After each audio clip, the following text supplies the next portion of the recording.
Welcome back to MVM. I am Jeremy here to talk to you guys today about this game. Now, if you guys haven't watched our top 10 games of 2017 episode, I invite you guys to go back and watch that.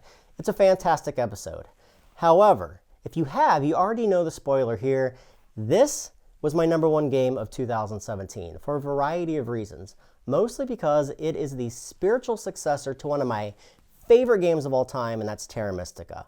In this episode, I'm going to keep it brief, and I'm going to talk to you guys basically about the comparisons between this and its big brother, and tell you why I like this game better than the original. I'm not going to get in heavy with the gameplay. I'll talk to you a little bit about how structurally it's different, but I'm not going to go in depth and tell you everything that's involved within this game. Let's talk about the basic differences right off the bat. The first thing you're going to notice is that you have a modular board. Some of these tiles are double-sided, meaning at the start of the game, each player could draft these, they could randomly put them out, they could flip them to their other side.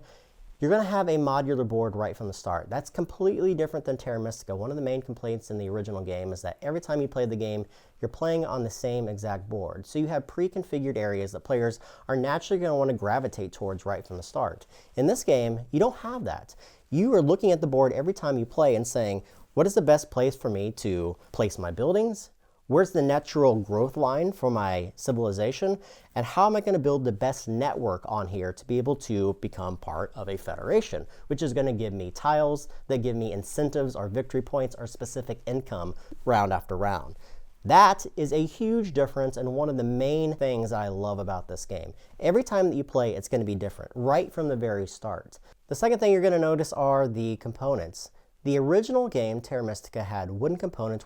This one uses molded plastic, and the buildings look fantastic, both on your player board and on the star systems themselves. They give it a really nice table presence. Another thing is that this game plays 1 to 4 players, which is different than the original Terra Mystica. You can play this completely solo with Automo rules that are very simple to follow, and they, again, allow players to play when you don't have a group of people to play with. The one thing that divides Terra Mystica fans is that cult track. Most people don't like the cult track. You're basically moving up different rows and then getting very small benefits from them, and it's a race. In this game, they've expanded that quite a bit by calling it now a research track.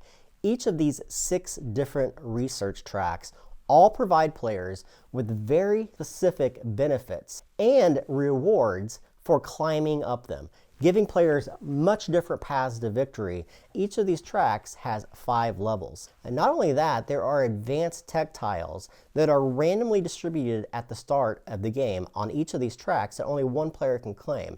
These advanced tech tiles will cover up just your basic ones and allow players to have really powerful ongoing benefits. Each of these is also tied to very specific tech tiles. And these tech tiles, again, are completely randomized at the start of the game. Not only that, just like Terra Mystica, you have tons of other variability. You have round boosters. There's a ton of these that allow players to get specific income or very specific actions through the course of the game. You have the round board over here, which will denote specific types of victory points players can score in-game during each of the 6 different rounds. Again, completely modular. There's a giant stack of these that players are going to randomly distribute over the 6 rounds that will tell players what the possible goal is for that round. There's end of the game scoring, and there's 2 specific tracks that players are going to be trying to climb up to get victory points for being the highest in those tracks. Once again, there are a ton of in-game tiles that players can try to do through the course of the game.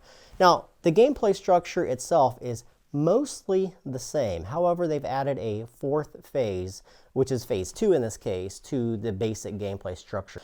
Now, there is an income phase. That's when players are going to gather income depending upon which buildings they have placed up on the board and any other tiles they may have or things that they've unlocked through the course of the game. Then you're going to have the Gaia Phase. The Gaia Phase is when players are allowed to terraform very specific planets on the board. Players are going to have to be able to expand and grow and be able to create clusters of buildings up on the board and create networks that allow them to get federation points. That is done during phase 2 and allows players to use the terraformers that they've had, place them on the board and be able to terraform these projects in order to inhabit those specific areas. Then you have the actions. You have a ton of different possible actions that you can take. There's 7 base actions, there's free actions, and then there's passing.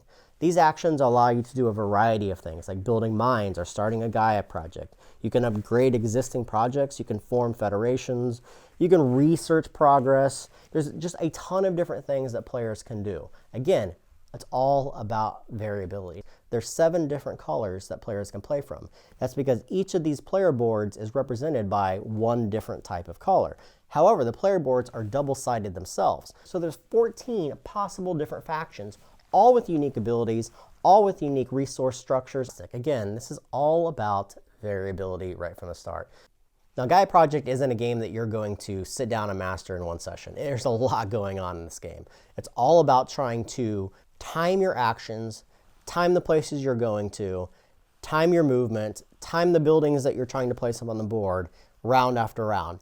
Timing. And that's important in this game because the more that you play it, the more you understand that, the more you can see the different possibilities that are laid out on this research board. Yes, it's pretty easy to understand the actions that you can take from round to round, but figuring out the combinations of how you can extend your turn out further than other players, how you can keep taking actions when other players have already passed during the round. If you're not that kind of gamer, if you're not the kind of person that can sit down and say, I need to plan multiple different things to be able to get this very specific benefit, this game may not be for you. In fact, it's probably not going to be for a lot of people because there's just so much stuff going on. However, if you love Terra Mystica, which like me is one of my favorite games of all time, I can't suggest this game enough. There are so many huge upgrades to that game. There's so much variability. Everything in the game. There's not a single component in this game that doesn't vary from game to game. That is a mark for me of a game that will be in my collection for a long time because I can play it over and over and over and not get the exact same outcome. If you guys are enthusiast gamers, if you are okay to the fact that you may like heavier games, go check this one out. At least play it with somebody and get the feeling for what this offers. It's an amazing experience. It's a better game, in my opinion, than Terra Mystica, and one of the games that will be in my top 10 for a long time to come. So that's Gaia Project. If you guys have any questions, make them in the comments below. Hope you guys like our channel. Subscribe to us. Follow us on Twitter, like us on Facebook, and everything else that we do here, and we'll talk to you guys next time.